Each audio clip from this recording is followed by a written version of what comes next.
Hello, how you doing? Doing great. How are you? Tell me, what's your name? My name is Pork Mulgrew. I am a owner of Nightwatch Games, which is a local gaming store here in San Antonio, Texas. The other owner is my wife, Brenda. All right, okay. And how long have you been here in the store? We just celebrated our 3rd year anniversary. Nice. So yeah, we started about 3 years ago, and things have been amazing ever since. So she's partnering with you in the store? Absolutely, yeah. She is a big part of the store. One of the things that makes Nightwatch Games successful as we are is we have the strengths and balances of the two people. I'm not very good at the number crunching of a business, but she's very good at that. Whereas I have the big ideas and the decoration and the feel and the vibe and the vision for the company, and that's not her strong point. So the two of us together really make a strong team. Nice. And how come you came up with this idea of a store? Well, it really wasn't in the plans. It wasn't something that I really thought was possible. As a child, I grew up in a family of gamers. My dad was a big war gamer. My older brother taught me how to play Dungeons and Dragons. So that was the tradition in which I grew up in. And surprisingly, it was her idea. She said, you know, what if we open up that game store that you talk about all the time? And I said, well, that's the kind of conversation you have that's usually preceded by the sentence, when I win $1 million, I will do this thing. And I told her, I said, we have not won $1 million, so what are you talking about? And she said, well, you know, between her business acumen, she was a real big business leader in the restaurant industry, and all sorts of big money business processes were done. Whereas I was living the game life as kids, those two things came together to be a really magical equation. So when she proposed it and offered her services and my interest and put them together, it became feasible. But then we realized really from the get-go that we had to go all in. This wasn't going to be something that we had to do on the side. This is something that we had to really invest in our experience as gamers. We would go to stores and we'd always walk away with the same kind of feeling of they could have done so much more. It was this feeling of they had some potential there, and for some reason, probably finances, but who knows, they didn't just do it. Well, the industry has grown in such a way that that's no longer true. I think gamers really deserve the space that's designed for them.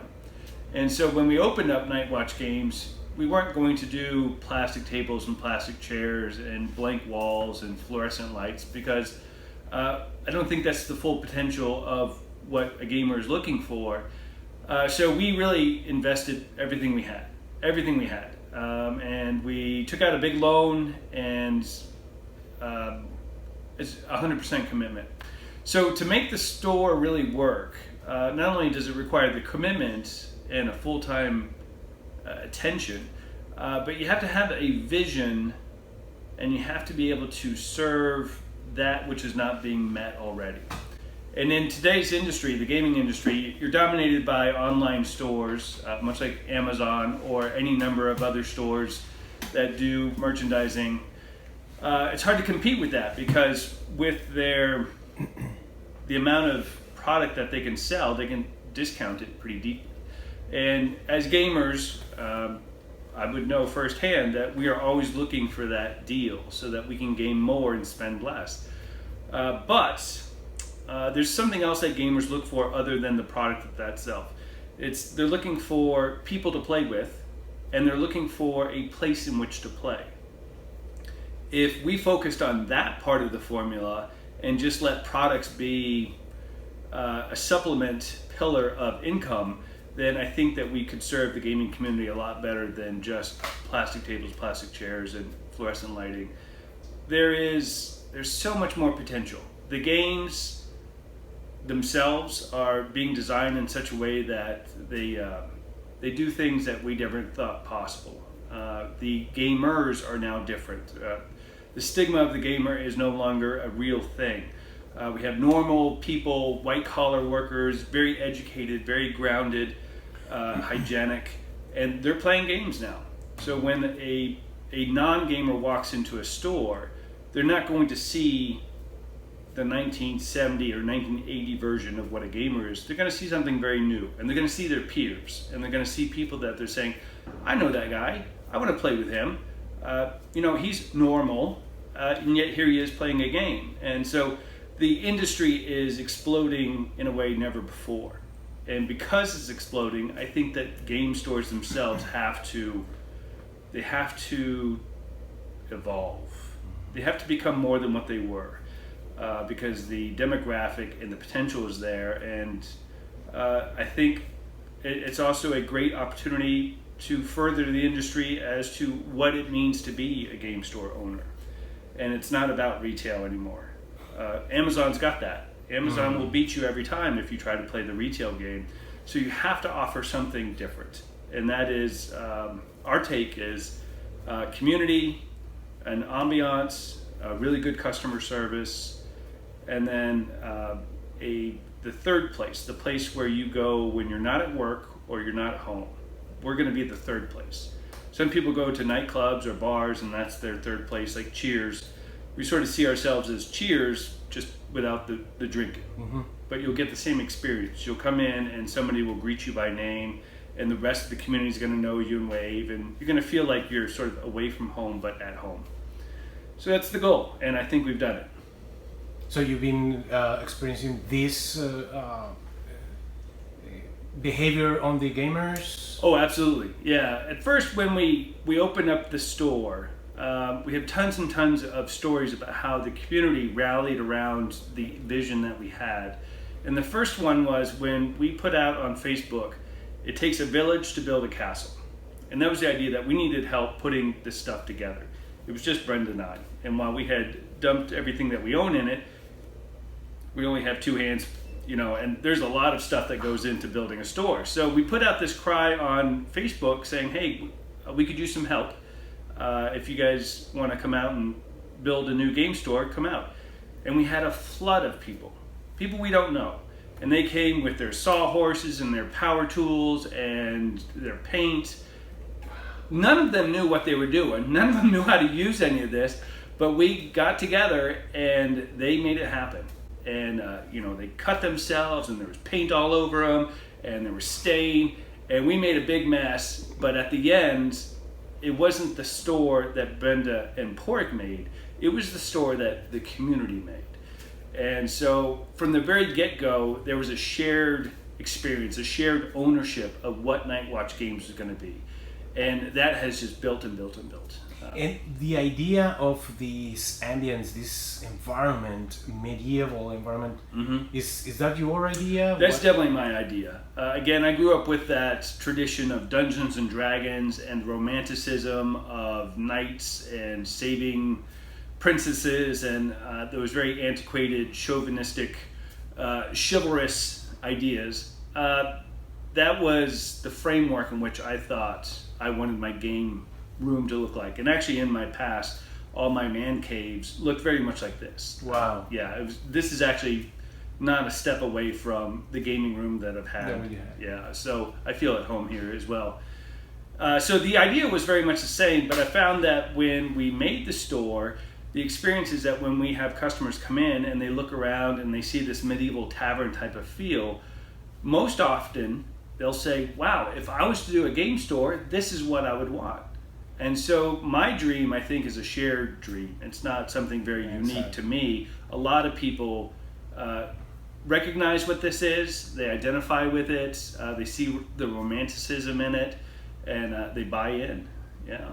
And I read that you guys won the Gamma Award. We did, yeah. The gaming. Tell me about it. The Gaming Manufacturers Association is somewhat of, well, it's an organization based around the industry, not only the distributors and the game manufacturers, but the game designers, and then of course the retailers. It's a big community of people. It's there for support. It's really a lot of idea swapping and networking. But it's also getting quite official. It's almost like a union now where they're offering insurance and all this kind of stuff. So the Gaming Manufacturers Association is sort of a big deal for retailers. And every year they have a convention in Reno called the Gamma Convention. And once a year they pick 4 stores that are the epitome of their category. And I think there's one called Organized Play, one is Best Store Layout, but the 4th category is Best Overall Store, the one that sort of does all these things. And we ended up winning the Best Overall Store of North America. I think maybe what might be happening is because we're new blood and we have new ideas, is we're not following the old store model, and we're trying things and seeing if it works. And a lot of our ideas, like renting a private gaming room, is not very common. Because again, the old school Vanguard gamers, they would never pay for play space. They always had play space. They always had a place to go to play, but it was just your normal place. It wasn't special. So the fact that we made the special place, but we asked people to pay for it, was really almost taboo. It was just like, we don't do that. But here's the difference. The difference is we have a whole new wave of customer that isn't old school gamer. They're brand new to gaming. And when they see a room that's designed just for them so that they can experience that game to a maximum potential, they're willing to pay for that. And that is what you are offering to the gaming community in San Antonio, Texas? Precisely that and more? Well, there is more. Nightwatch Games has become a lot more than I ever thought it would. At first I thought it was going to be a retail shop that did tournament gaming and sort of housed a place for people to play this game. Nightwatch Games has become so much more. One, the community, like I said, they came out of the woodwork and they supported the idea from the get-go, and they did it in a very selfless way. There was no payment from me. I mean, the best I could do was offer them breakfast tacos, as they worked. And there was never asking for payment. There was never saying, hey, can I get a discount for the work that I've done? It was, I want to invest in this idea. And not only do they invest in Nightwatch Games as an idea, they invest in each other, which is going to be kind of, might get a little choked up here because it really gets me.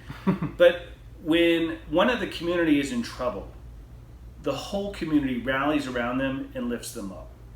Not just like emotionally, like say somebody's lonely, then you got a bunch of people that say, hey, come play games with us, right? But there's financial things. One person suffered a carjacking. His car was stolen. And the community came together and raised $3,000 to get him a new car. They didn't know him. They just knew he was a night watcher. And they didn't ask for anything in return. They just gave him money. And it was an amazing story. But that was just one of many, many things happened. A good example of what Nightwatch Games has come is we've had baby showers here. So we'll start there at the bottom. And then we have multiple birthday parties all the time. We've had 3 proposals where the gamer has gotten down on his knee and proposed to his potential wife 3 times here in the store. Who does that, right? We've had a wedding.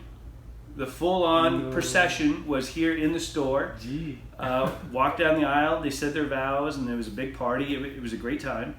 And then to come full circle, we've also had a memorial where one of our gamers unfortunately killed himself. Oh my.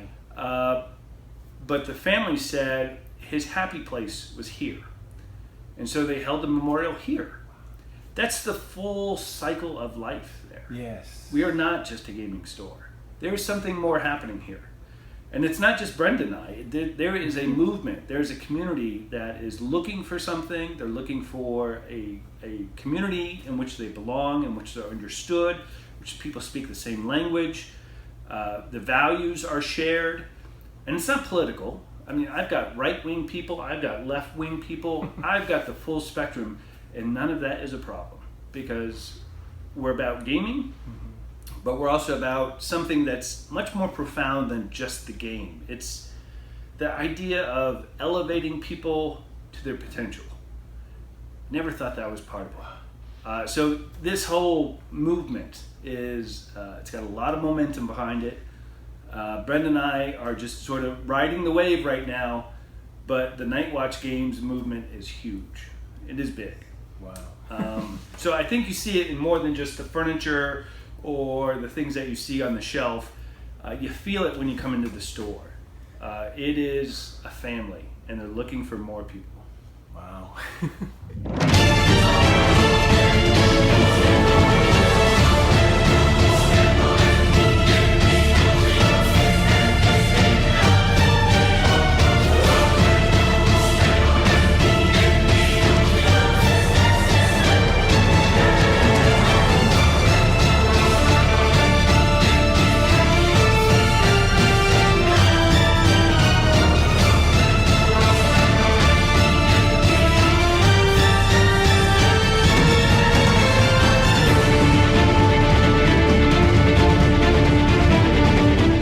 Tell me more about your vision for the future. Okay, we're not too sure. We really don't know. Our first order of business, I think, regarding big growth is there's a suite next door to us that the owners of that are probably going to move on very soon. So we're thinking of taking over that suite and then putting some holes in the wall so that you can go from our store into this new area. We're not too sure what to do with the new area. We've got lots of ideas, but they have to be, financially sound. We're still working on that. We're thinking of expanding. More space is always desirable, but sometimes it's like a child. As you're raising the child and it's going really well and you realize, wow, this is a really smart kid. You don't really want to push them into college when they're 12, right? Even though you think that's where they could do it. You want them to grow up normally. And I think businesses are the same way. So we're not too sure how fast to push our growth. But we'd like to take the next door over and expand there. And then there's a lot of talk of franchising the idea of what Night Watch Games is, so that we're not just one store in San Antonio, that we might have some other representations of what Night Watch Games could be. And we're not too sure if that's feasible either.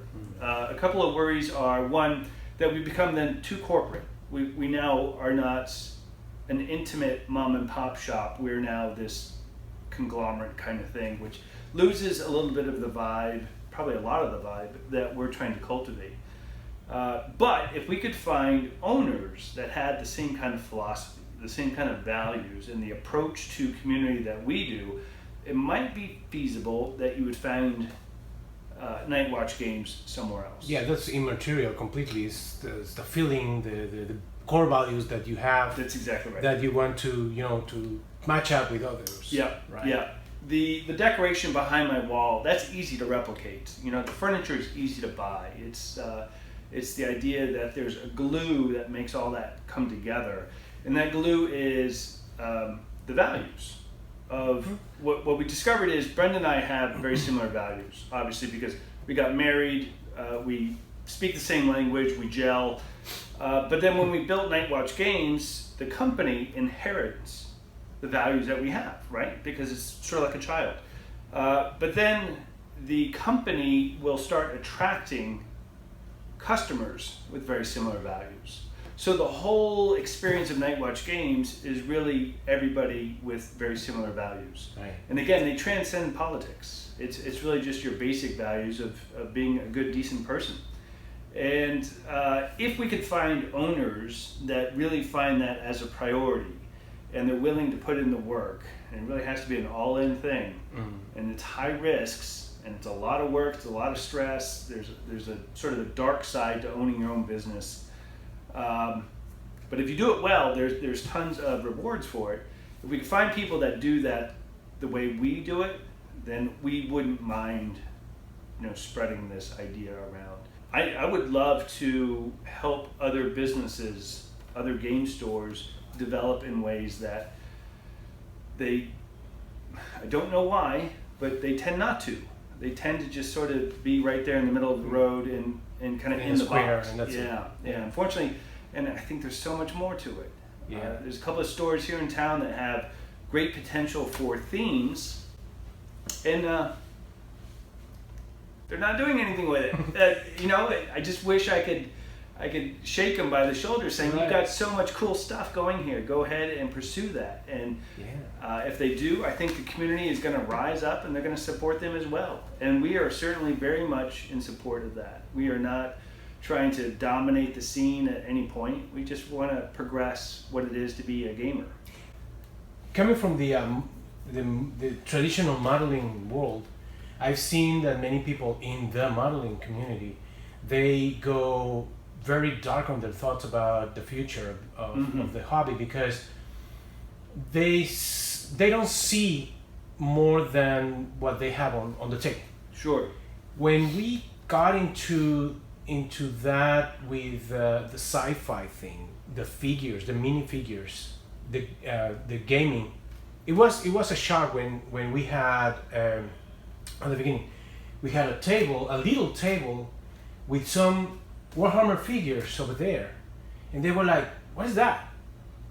Nobody knew what was about that, and nobody knew what to do about it. Yeah. So, and little by little, that was about when I arrived here 8 years ago, but little by little, it's becoming growing and growing. What would you tell those modelers, those hobbyists that have a dark perception of the hobby itself in the pop culture, modeling, gaming, even comics and that kind of stuff? I actually have the opposite view. Maybe because I see it from the retailer's point of view, but I see more and more non-gamers and non-modelers and non-painters come into my store, and when they leave, they are now a gamer, they're a painter, they're a modeler, they are one of us, and it converts every day. I've got, this is going to sound silly, but I would say at least 10 people come into my store and they look around and they go, "What is this? I don't understand all this. What is this?" And by the time that they leave the store, their hands are full of products and they got a big smile on their face and they're ready to come back. That's the future. And again, I hate harping on my peers, but it seems that my peers don't capitalize on that. They cater towards the gamers that are already gaming. The key to the future is to show what makes gaming and modeling and painting and warmongering on the table. Yeah. What makes that fun for adults, and then to invite more adults to do so. And of course, by default, their children are going to be exposed to it, and there's just tons and tons of generations in our future that are going to become these kind of players. And it's up to the stores and the community centers to really cultivate that growth. And I see the future as being very bright. It's an amazing amount of potential out there, and the number of people that come in and they leave now being a gamer is astounding. We have, in just 3 years, we have 5,000 people on Facebook that are following just our store. And we're just one store out of hundreds of stores. 5,000 people. We have daily conversions of people coming in to the hobby and learning how to play it. There's multiple relationships that are being built that wouldn't have happened otherwise. We have monthly painting classes so that people that are intimidated by painting can come in, and we have some really good established professional painters here in San Antonio that have offered their time to teach other people how to play and how to paint. and they walk away with a whole new brand of skills and a whole new love for the hobby, and they have the relationships with other people that are going to support them. So I don't think it's dark at all. I see a bright future, and that's not me being an optimistic business guy. That's me being a gamer, and I see it.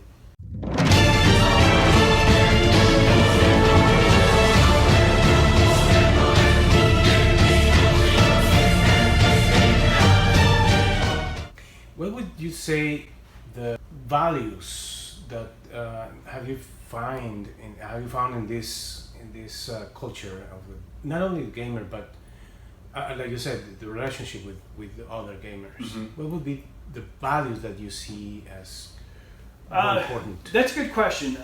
My first probably tendency was to fall back on the Army values that were ingrained in me as I joined the service. And there's a few of those that really stick out. One is selfless service. The idea that you're not the center of the world and that you're not entitled to certain things, but that you should be giving. You should be offering value to those people outside of you and lifting them up. And by default, they're going to do the same to you. And it becomes a very supportive structure that way, so that when you see somebody that's in need, you're there to help them out. And what does that mean? What do I mean by in need? Nightwatch Games had a soft motto when we opened, is we solve problems, which sounds kind of weird. Mm-hmm. 9 times out of 10, when a person comes into our store, their problem is they're looking for a product, and we happen to have the product on the shelf, and we sell it to them. Now their problem is solved. We solved the problem. But what we've discovered is there are people that come into the store and they don't have that problem, they have something else. They're lonely, or they don't know how to paint, or they need certain materials in which to paint, or they don't have the right army in which to play, and their army is, understaffed and they need more figures. Those things are all served by us as well. And not because we just sell you the product, but because we have a whole community that comes and says, hey, I've got an Eldar army, I'm not using them, how about you play them and you can see what it's like. And you don't have to spend any money, just play with my Eldars. Or, hey, if you're not doing something on Friday night, I'm going to be at the store looking for a game, how about you come join me? And that's going to be that person that was, lonely or looking for something to do on a Friday night when everybody else is Drinking. Doing something else. Exactly, yeah, spending money some other way. But then there's some really, really profound needs that people have that are surprisingly being met here at the community. And that is, they come from an abusive family. Oh. Or they just went through a divorce. Or they just got fired. Or all sorts of these really dark, life events that could be crushing. And if you don't have a support structure to help you through that, it's really tough. Yeah. Those people come into Nightwatch Games all the time. And they find that support without really having to ask for it. It just hits them. So we have multiple people that have been at a very low point in their life, and it was Nightwatch Games as the community that picked them up. So the values there, selfless service is a big one. There's the idea of honesty and integrity and honor. We're still playing into the romanticism of medieval knights and whatnot. And some of that really has a place in today's society. And when you're playing games with people, that it can get competitive, and there's probably a temptation for some people to, fudge the rules so that they walk away with that win. That's not the value we want. We're not after the win. We're after being excellent, as Bill and Ted would say. And being excellent isn't always winning. It's making sure that the experience that you had at the table is a really good one, and that the person that walked away on the other side of the table is better than they were when they arrived. If that's awareness, if the community is all operating with those values in place, really magical things can happen. Yeah. All right. Awesome. Yeah. Any last words for our audience? Obviously, I could talk for a long time. I have a lot of passions and thoughts about what the gaming industry and the gaming community can be. But I want to make sure that you guys aren't listening to me babble. So if you want to come by Night Watch Games, we're at 16350 Blanco Road in San Antonio, Texas. We are open 7 days a week from noon to midnight. That's a lot of time. It's basically where I live. So if you ever wanted to touch base or talk about any ideas, we're here for that. If you want to come play games with us, we're there. And if we're busy, I've got 3,000 other people that would love to play with you. You mentioned that there are days where when they can come and learn how to paint and how to play. Do you have any schedule? On Facebook, that's Night Watch Games at Facebook. There's a tab on there called Events, and we have a whole calendar full of events. Some of the examples there are the monthly painting classes that we have.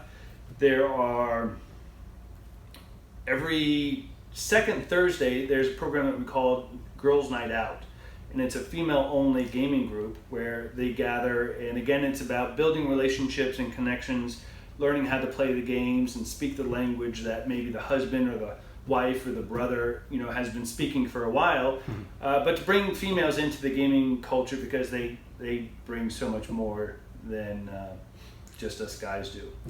And so we cultivate that's twice a month. We have multiple tournaments throughout the month. I think the Age of Sigmar group plays every other Friday here, and they host a big tournament. We have all the Star Wars games being played. You name the game, we probably have tournaments being held for it. So very vibrant, a lot of events, and we keep that very updated. So if you clicked on Facebook, you can access our calendar and see what's happening. But if you don't do Facebook, we also have nightwatchgames.com. We also have a calendar there that you can look at and see what's happening. All right. And if you don't see it, just ask us about it and we will make it happen. Very good, very good. All right, well, I really appreciate your time. Sure. Your words, and I didn't expect this kind of I don't know how to call it. It's a commitment. It's not a job. Right? No, this is a life. Like is a life. the army, right? It's not a job. It's not an adventure. Yeah. But it's great to know that we have this in the community, that San Antonio has these opportunities where they can find ways to not only entertain, but only to learn and to grow and to be a better person. Sure, absolutely. So I thank you very much for your time, and I guess that's it for now. But I'm thinking about new things. Okay. So maybe later on I'll come back and I'll bother you again with some other things. Feel welcome here anytime. Yeah.